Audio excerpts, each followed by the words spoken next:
खास मुद्दे की खास पड़ताल के साथ मैं सुशील सियाग भाई लेटेस्ट एक अपडेट के साथ आपके साथ लाइव जुड़ गया हूं। हिसार डिस्ट्रिक्ट खेड़ी चोपटा उप तहसील लगातार एक साल से जबरदस्त मांग थी किसानों की, जो उप तहसील लगातार ताला भी लगा रहा, लगातार धरना भी चल रहा 45-50 दिन के आसपास। और बताऊं मैं आपने, सुरेश कोथ जो किसान नेता है उसने भी लगातार 5-7 दिन की पैदल यात्रा निकाली थी और डीसी को ज्ञापन सौंपा था मुआवजे को लेकर।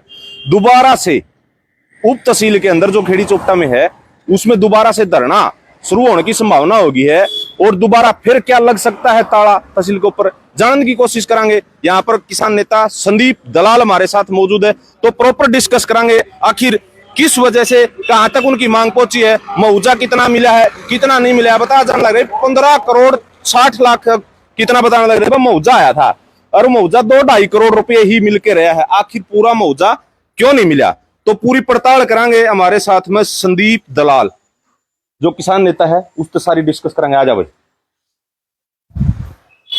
भाई संदीप, राम राम। राम राम भाई, आपके सभी दर्शकों को मेरी तरफ से राम राम। धन्यवाद। खबर मिली थी हमने सूत्रों द्वारा भाई दोबारा खेड़ी चोपटा की जो उप तहसील है उसमें धरना लग गया है।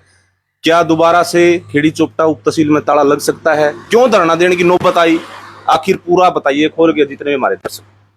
नौबत धरना लगाने की भाई साहब ऐसे आई है, पिछली साल जो 2021 का मुआवजा था पूरे हरियाणा प्रदेश में मुआवजा बटा था और 3 तहसील छोड़ दी गई थी।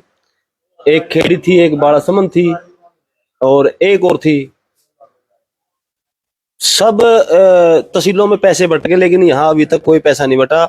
लगातार 47 दिन संघर्ष किया किसानों ने और संघर्ष करने के बाद जो मुआवजा मंजूर हो गया, लेकिन वो मुआवजा नहीं था, वो एक आर्थिक सहायता थी। हमारा समझौता डिप्टी सीएम के साथ हुआ था। डिप्टी सीएम ने बैठते ही कह दिया था कि हम आपको मुआवजा नहीं देंगे। तो हमने कहा कि फिर हम क्यों आए थे, तो वे कहने लगे कि हम आपको देंगे आर्थिक सहायता और मुआवजे के 3 स्लैब बढ़ते हैं, 7, 9 और 12। कहने लगे कि हम 7 से आपको 100-200 रुपये कम देंगे।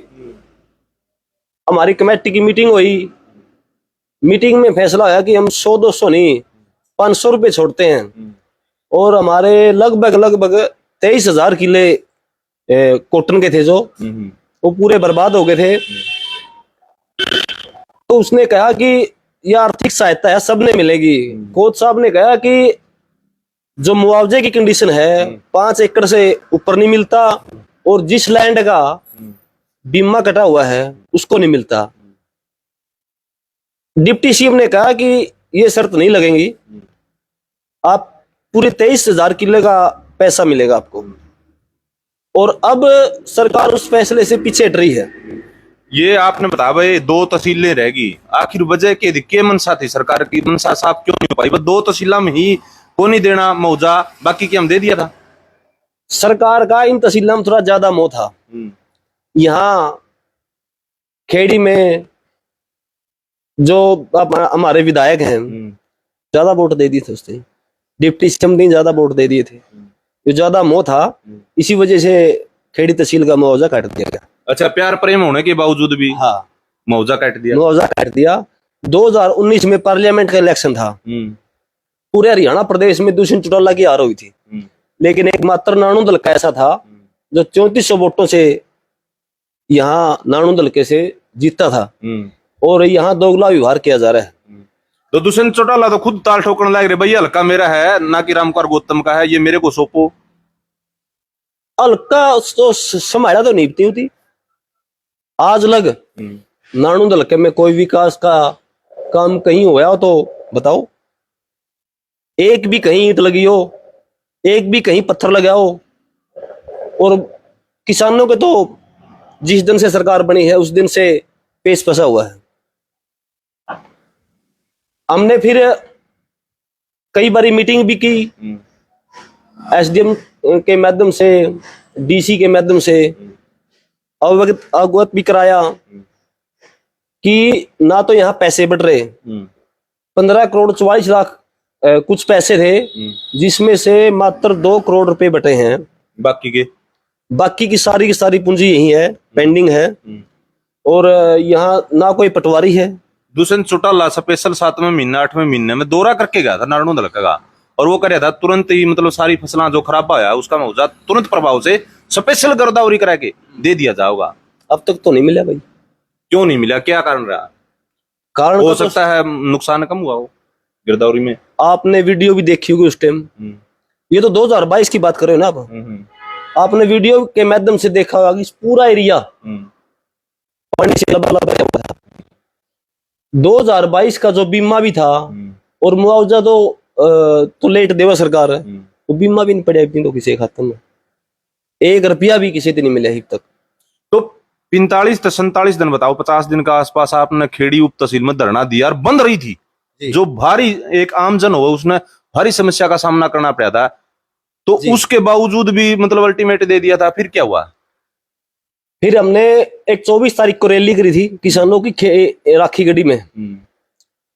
उसके एसडीएम को हमने ज्ञापन दिया था, मुख्यमंत्री डिप्टी सीएम के नाम। और उसके बाद फिर हमारी मीटिंग हुई लगातार। डिप्टी सीएम हमारे थे करसिंधु, तो हमारी 1 तारीख को मीटिंग हुई थी, 6 तारीख ने डिप्टी सीएम आना था। उस कमेटी का हिस्सा मैं भी हूं, तो मैं भी जा रहा था उधर। राजेंद्र लताड़ी मीडिएटर था। हमने उसके कोच साहब का फोन करवा उसके पास की, कहने लगा कि मेरी सारी बात हो ली, सारा काम हो जाएगा आपका, कोई दिक्कत नहीं, एक बार तो हमें डिप्टी सीएम से मिल लियो जब ये नीचे हुआ। चलो ठीक है भाई, महा बात हो ली। तो कमांडो को इशारा कर दिया कि एक आदमी, सिंगल आदमी भी कोई निर्णय नहीं लगने दिया। मैं थोड़ा मिला था, मैंने कहा भाई साहब खेड़ी से कमेटी आई हुई है, कहने लगे कि मिलके बात करो। इसका मतलब तो फिर राजेंद्र तो कुछ बात नहीं हुई, ये तो एक गुमराह करने का काम किया जा रहा है। और उसके बाद भी फिर हमारी यात्रा हुई 5 दिन लगातार, पैदल यात्रा। 14 फरवरी को हम हिसार पहुंच गए थे। और वहां पहुंचने के बाद जो मीटिंग हुई डीसी के साथ, डीसी ने कहा कि हम 1 हफ्ते में आपका सारा समाधान कर देंगे, जो एक कंडीशन लग रही है बिठा देंगे।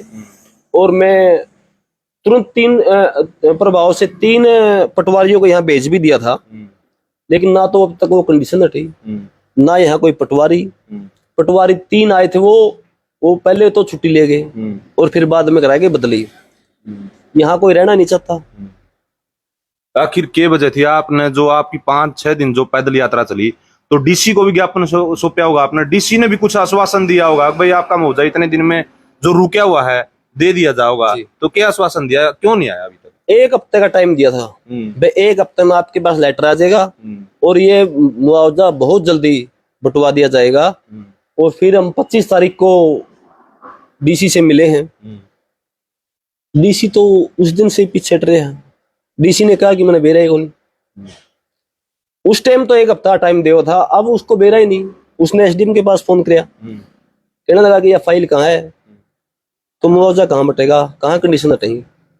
और किसान संघर्ष करने पर मजबूर हो गए।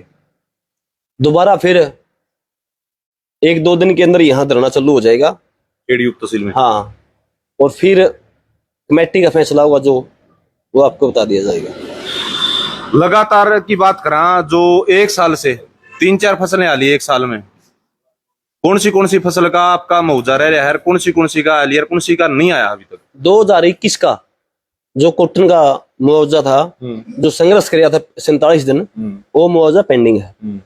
दूसरा 2022 में ज्यादा बारिश से पूरी फसल बर्बाद हो गई थी, वो भी पेंडिंग है।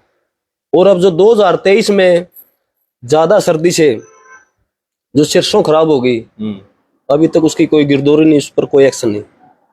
अच्छा, गिरदौरी भी नहीं हुई है, उसके ऊपर कोई एक्शन नहीं लिया अभी तक सरकार ने। तो बात करूं मैं संदीप, आप कोई भी किसान जीरी के टाइम में, सर्दी की बात करना 11वां-12वां महीना में, जिस टाइम कणक की बिजाई हो है, कोई भी पराली में आग लगा रहा हो, तुरंत नुका है सरकार सैटेलाइट द्वारा गिरदौरी कर ले है भाई, फलाने किसान ने धुम्मा ठा रखा है, पराली फूक रखी है, इतना का चलान हो गया। तो जो फसल खराब हुआ है, जो प्रकृति का आपदा हुआ है, ओलावृष्टि की ला लो, बारिश की ला लो, कोई आगजनी की ला लो, तो ये सैटेलाइट तक क्यों नहीं कवर कर पाते, क्या कारण है? पता नहीं भाई साहब, हमने तो आज तक बेरा नहीं पटा भाई, नुकसान क्यों दिखता उनती। जो पराली जड़ा हो तो बहुत थोड़ी दिखा इन्हें, ये नहीं दिखता। और हमारे विधायक हैं जो नारायण हल्के के, वहां पंचकूला के प्लाटों का मुद्दा ठहस के हैं, गागर नदी का मुद्दा ठहस के हैं और उल जुलूल बात कर सके हैं, लेकिन खेड़ी तहसील के किसानों की कोई बात नहीं करता। यहाँ ये हल्का बिल्कुल सुनना है, यहाँ कोई देखने वाला नहीं है। यहाँ एक डिप्टी सीएम है, एक क्या नाम विधायक है, कोई किसी की बात नहीं कर रहा। दो विधायक है, एक उप मुख्यमंत्री जो हरियाणा का है, हाँ। सीएम लालू, उसने उप सीएम लालू दुष्यंत चौटाला, एक जो रामकुमार गौतम हो गया, दो मतलब विधायक होने के बावजूद तो भी आवाज नहीं उठा। यो तो डिप्टी सीएम तो कह रहा है कि हल्का ही मेरा है, हल्का उसका है तो संभालता क्यों नहीं। ये मामला दूर मुख्यमंत्री तक का है। मुख्यमंत्री को भी इस बात का मीटिंग हुई थी पीछे कोच साहब की, उस मीटिंग में कहा था कि भाई हमारी खेड़ी तहसील का पैसे पेंडिंग है, बहुत जल्दी हो जाएंगे। डिप्टी सीएम भी कहा है बहुत जल्दी हो जाएंगे, लेकिन पता नहीं 8 कौन लगा रहे हैं। तो रामकुमार गौतम से बात करिए जो विधायक है, उसने भी दौरा कराया था पानी के अंदर। वो कह रहा था भाई मेरे तो दिक्कत उठा ले, कोरोना था इतना और मैं मजबूरी में किसाना की सुध लेने का तरह आ गया, तो जल्दी से इसका समाधान करावा। पूरा हल्का का दौरा कराया था। आपने वीडियो के माध्यम से भी देखा होगा कि वो क्या कह गया। वो कहेगा कि बच्चों को पढ़ाओ, बच्चों को कहाँ पढ़ाएंगे, पानी भरे पड़ा है, स्कूल में टीचर नहीं, कोई व्यवस्था नहीं, कहाँ पढ़ाएंगे बच्चों को। कोई 1 रुपये का किसी गरीब का किसी का मकान पड़ रहा है, कोई किसी तरीका कोई किसी भी तरीका का कोई सहारा नहीं लाया और ना किसान को सहारा लाया। जब हमें 47 दिन लगातार आंदोलन चलाया, बास में जाके कहता कि वहां तो रामखोर बैठे हैं। ये किसान रामखोर नहीं, कमाए। विधायक कह रहा है, ये विधायक की लैंग्वेज थी। ये किसान है और कमाए के खाने वाले हैं। ये राजनीतिक लड़ाई होगी उनकी, किसानों की कोई लड़ाई नहीं। ये यहाँ पर पूरे टोटली किसान थे, कोई दिखावा नहीं था किसी तरह का। यहाँ तो कोई रुखाड़ा नहीं भाई। मान लो अगर जल्दी समाधान नहीं हुआ, आपका मुआवजा जल्दी नहीं दिया, तो क्या एक्शन लेने वाले हो लास्ट में आप? मतलब 1 साल हो गया मुआवजा ने, 50 दिन का आसपास पहले भी धरना चलाया, अब भी आपने लगता है आम जन को भारी समस्या होने वाली है। तहसील में सबको काम होता है, बहुत जल्द तहसील में धरना शुरू हो जाएगा और अगर नौबत बंद करने गई तो बंद भी कर देंगे। ये आजाद भारत में इतिहास रचा था खेड़ी तहसील में। आज तक एक सरकारी संस्था पे कब्जा करना किसानों का लगातार बहुत बड़ी बात थी और इस दिन के बाद लोग जगह जगह ताले मार देंगे। ये पहला काम 12 खाप और पंचग्रामी ने किया था। सरकार को मतलब कुछ इसके बारे में चेताया, कोई चिट्ठी कोई माध्यम से किसी तरह से सरकार को बताया अब जल्दी अगर ना मुआवजा दिया जल्दी तो हम ये कार्य करने वाले हैं? वही डीसी से मीटिंग हुई, उसी वक्त कह दिया था कि हम संघर्ष करने पर मजबूर कर दिया आपने, हम अपना संघर्ष करेंगे। दोबारा फिर खेड़ी तहसील में धरना शुरू होगा और नौबत अगर बंद करने की आई तो इति बंद भी कर देंगे। ठीक है, धन्यवाद भाई। ये थे संदीप, जो किसान नेता, जो अपने हल्के के आसपास मतलब जो बड़ी अगुवाई करते हैं, किसानों की आवाज उठाने में बुलंद रहते हैं, हर समस्या में आगे खड़े रहते हैं। कहीं भी कोई धरना स्थल हो, समाज की बात हो तो सबसे आगे खड़े रहते हैं। इन्होंने चेतावनी दी है कि भाई खेड़ी उप तहसील को दोबारा उसके अंदर धरना लगा जगह, अगर सरकार फिर भी नहीं मानती है तो ताला लगाने की कोशिश भी की जाएगी, ताला भी लगाया जा सकता है। बड़ी चेतावनी दे दी सरकार को। 50 दिन के आसपास, 47 दिन बताए इन्होंने पहले धरना दे लिया, उसका समाधान नहीं हुआ। 1 साल का लगभग 1 साल का इनका मुआवजा रह रहा है 15 करोड़ और 40-44 लाख रुपए बताए थे इन्होंने, उसमें से सिर्फ 2 करोड़ के आसपास इन्होंने मुआवजा मिला है। बाकी का कितने हेक्टेयर जमीन रहेगी, कितने 8,000 किले काट दी थी इन्हें। जिस लैंड का बीमा था और जो 5 एकड़ से ऊपर थी वो 8,000 किले काट दिए। और मुख्यमंत्री एक और बात कहा है कि किसान 3 फसल ले हुए हैं। किसान तो एक भी फसल नहीं लेता, कभी प्रकृति की मार और कभी सरकार की मार। किसान तो संघर्ष करने पर मजबूर है। ये तो सिर्फ झूठी अफवाहें फैलावा हैं। मैं 3 फसल कहाँ है? 2021 का मुआवजा पेंडिंग, 2022 का मुआवजा पेंडिंग, 2023 की गिरदौरी नहीं हो रही। ठीक है भाई, देखो अपना रोना बिल्कुल रोगा किसान, ऊपर तो फसल नहीं होने लग रही और ऊपर तो मुआवजा नहीं मिलने लग रहा। अगली फसल की भी बीज के पैसे देने खातर बहुत सारे किसान हमने टकर है, वो पैसे भी नहीं है, इतने लाले हो जाए। ऊपर से बच्चे की पढ़ाई है, ऊपर से और घर खर्च है, अनेकों प्रकार के खर्चा है। घर खर्च कैसे चले सब ने पता है। एक बार तो इसने जी लागी शेयर कर दो। और एक और वीडियो हम तहसील के अंदर जाके बनावांगे जहां पर ये धरना देने वाले है, कौन कौन इसकी अगुवाई करेगा, कौन कौन साथी है, कितने खापों के लोग आओगे, कितने गांवों के आओगे आसपास के, सारी दिखाने का काम करांगे। आपने पूरी वीडियो सुन ली, पूरा मुद्दा आपका समझ में आ गया। अपनी जो कोई सुझाव देना चाहो, अपनी राय देना चाहो, अपनी प्रतिक्रिया देना चाहो तो कमेंट सेक्शन में जरूर छोड़ दिए। मिलते हैं किसी नई वीडियो में, नई अपडेट में। सहयोगी कैमरामैन के साथ मैं सुशील सियाग, धन्यवाद।